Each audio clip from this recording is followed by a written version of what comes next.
Friends, आज हम इस वीडियो में बात करेंगे एक नई ट्रिक के बारे में, क्रॉपिंग सीजन्स इन इंडिया यानी भारत में प्रमुख फसल मौसम के बारे में। अक्सर लोगों को कन्फ्यूज़न रहता है कि कौन सी फसल रबी में आती है, कौन सी खरीफ में आती है। आज मैं एक ट्रिक बताऊंगा जिससे ये कन्फ्यूज़न दूर हो जाएगा। आपको बस ध्यान से देखना है। आप देखेंगे रबी में दो अक्षर आता है, रा और बा। और रबी की जो मुख्य फसल मानी जाती है वह गेहूँ, उसमें भी दो अक्षर आता है, गा और हा। अब आप इसको इस तरीके से याद कर सकते हैं कि जो गेहूं की फसल, गेहूं के सीज़न की जो फसल होती हैं वही रबी की फसलें होती हैं। इसी तरीके से खरीफ में आप ध्यान देंगे तो तीन अक्षर है, ख रा फा। और उसकी जो मुख्य फसल है चावल, उसमें भी तीन अक्षर है, चावला। इस तरीके से आप याद कर सकते हैं कि जो चावल के सीज़न की फसल है वही खरीफ की फसलें होती हैं। आप मौसम में आ जाइए तो रबी की फसल ठंड में बोई जाती है।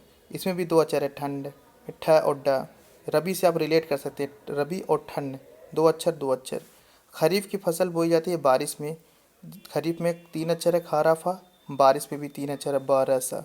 इस तरीके से आप याद कर सकते हैं खरीफ की फसल बारिश से रिलेट करके। इसके बाद जो रबी की फसल में अन्य फसलें साथ में बोई जाती हैं उसी सीज़न में, जौ, मटर, चना, सरसों। आप देखेंगे ठंड का मौसम है, अगर अगल बगल के किसी गांव में आपका जाना हुआ तो इस वक्त आपको सरसों के खेत दिख जाएंगे।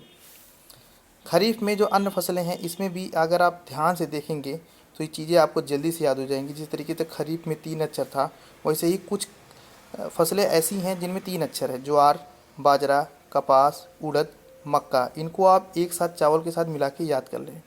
और फिर कुछ चार अक्षर वाली है, अरहर, मूंगफली, सोयाबीन। आप ध्यान देंगे ये चार अक्षर वाली फसल, अरहर, मूंगफली, सोयाबीन। बस एक नज़र ध्यान से देखना है, उसके बाद ये सब आपको याद हो जाएगा। एक और आता है जायद, जिसमें सब्जी वगैरह बोई जाती है, जिसमें तरबूज, खरबूज, खीरा सब्जी। एक ध्यान देने वाली बात है, क्वेश्चन आ सकता है कि चारे की फसल या फॉडर क्रॉप्स जो एनिमल्स के लिए बोए जाते हैं वो जायद के सीजन में बोए जाते हैं। रबी ठंड की शुरुआत में बोई जाती है और काटी जाती है मार्च अप्रैल के मौसम में। उस वक्त गर्मी आ जाती है और गेहूं की फसल पक जाती है। उसके बाद करीब 2 महीने का गैप होता है, मई जून। उसमें ये जायद की फसल किसान उगा लेते हैं क्योंकि ये गैप होता है। और जैसे ही मानसून शुरू होता है, जो अमूमन जुलाई में आता है, उस वक्त खरीफ की शुरुआत हो जाती है बोने की। Thank you.